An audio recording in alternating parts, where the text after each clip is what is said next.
और प्रसन्न इस बात से होते थे कि आप कहते हैं, लेकिन सनातन धर्म का जो मूल सिद्धांत है उसको छेड़े बिना उसको सुरक्षित करते हुए कहते हैं। बोले बहुत प्रसन्न होते थे, बहुत प्रसन्न।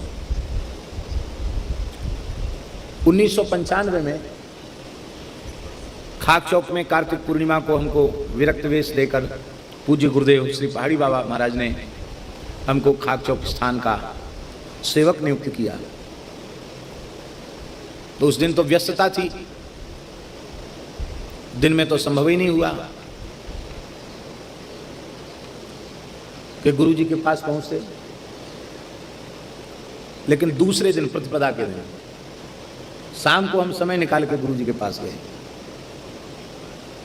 प्रणाम करने, सेवा करने। तो माता जी देखते ही रोने लगे। बाबा लोगों के चक्कर में फंस गए। माता जी से अपने पूछ लिए थे कि नहीं, पढ़ने के लिए भेजा था, बाबा जी बना देते हैं सबको। माता जी रोने लगे। माता तो माता ही होती है।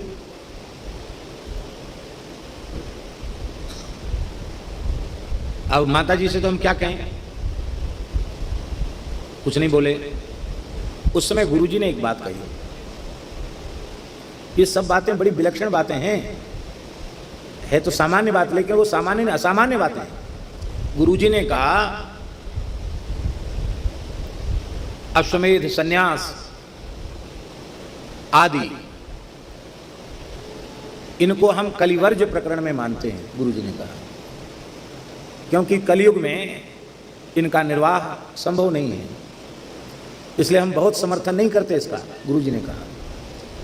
लेकिन आपके विरक्त हो जाने से, साधु बन जाने से हम बहुत प्रसन्न हैं। गुरु जी के शब्द हैं। हमने कहा गुरु जी आपकी तो कृपा ही है। अब माता जी बीच में बोली, आप तो प्रसन्न हो रहे हैं, इनकी माता जी से तो पूछिए। तो गुरु जी बोले हम इसलिए प्रसन्न हैं कि अब गौओं का और ब्राह्मणों का हित होगा। ये शब्द थे गुरु जी के कि अब गौ ब्राह्मण का हित होगा आपके द्वारा।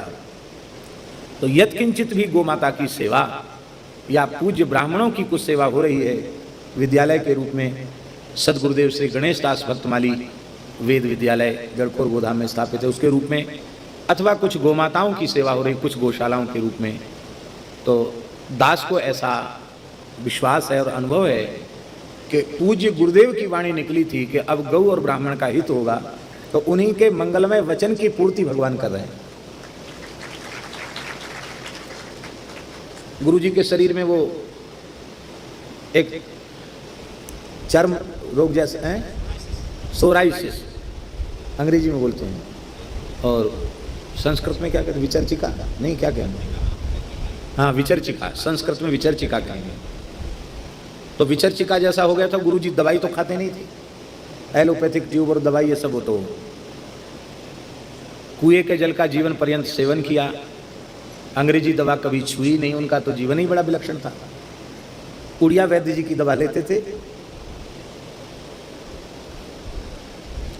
माने वैद्य में भी प्रामाणिक वैद्य चाहिए, और कंपनियों की बनी हुई दवाई नहीं लेते थे गुरुजी। हम लोग बड़े दुखी थे। और गुरुजी का नियम कोई कम नहीं, स्नान भी पूरा, संध्योपासन और सारा नियम यथावत, और शरीर में कितनी पीड़ा थी। तो हमने, त्यागी जी ने गुरुजी से पूछा, गुरुजी सबके लिए अनुष्ठान बताते थे कि गुरुजी आपके लिए अनुष्ठान बताइए, हम लोग करेंगे। यही बात है ना त्यागी जी। तो गुरुजी ने हम लोगों को शीतलाष्टक पढ़ाया है और कहा शीतलाष्टक के पाठ किए जाएं तो उससे ये विस्फोटक है, इसकी निवृत्ति हो जाए। विस्फोटक के जैसा ही है। तो हम लोगों ने, कौन सी तिथि थी त्यागी जी, तिथि याद नहीं है, तो बैठे, त्यागी जी ने संकल्प किया कि हम 1100 पाठ, क्यों, हम तो कुछ ही पाठ कर सके, और त्यागी जी तो आसन जम गया। और सवेरे कितने बजे आरंभ किया था पाठ?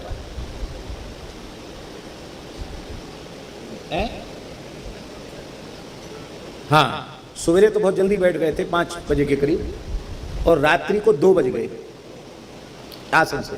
हम तो बीच में उठे भी, और आप यथावत बैठे रहे। और 2 बजे जैसे ही 1100 पाठ पूर्ण हुए, तो उस घटना के हम साक्षी। 2 बजे कौन जग रहा होगा? सब सो रहे थे, हम जग रहे थे, त्यागी जी जग रहे थे। ये बातें मंच पर कहने योग्य नहीं है, लेकिन इतने दिव्य महापुरुष विराजमान हैं, इसलिए हमको कहने का साहस हो रहा है। पूरा कक्ष एक अलौकिक दिव्य सुगंध से भर गया।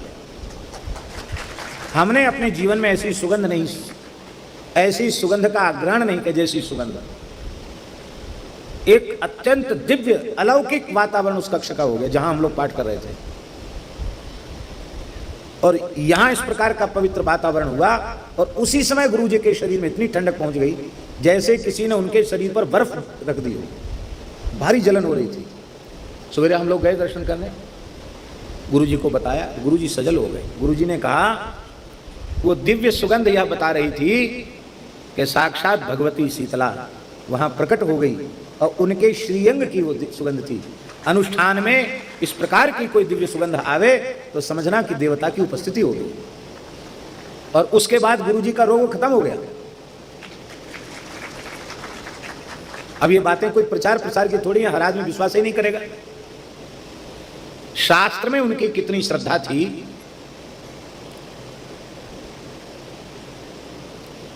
स्वामी धर्म सम्राट स्वामी श्री कृपात्री जी महाराज का यज्ञ चल रहा था। गुरु जी भी उस यज्ञ में थे। कहाँ की बात है? शायद बिहार में कहीं यज्ञ था, वहां की बात है। लक्ष्मी चंडी था। और गुरु जी का पाठ करते करते गुरु जी की नेत्र ज्योति चली गई। कहाँ की बात है गुरु जी? तो बिहार की बातें कहेंगी। पाठ करते करते गुरु जी को दिखना बंद हो गया।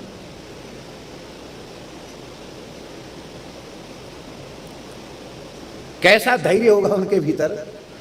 उन्होंने इस बात को किसी से नहीं बताया कि हमको कुछ नहीं दिख रहा है। पाठ तो कंठस्थ था, पाठ अपना करते रहे। विद्यार्थी के सहारे गुरु जी अपने निवास तक भी पहुंच गए। क्यों नहीं कहा? कहते लोग हॉस्पिटल ले जाएंगे।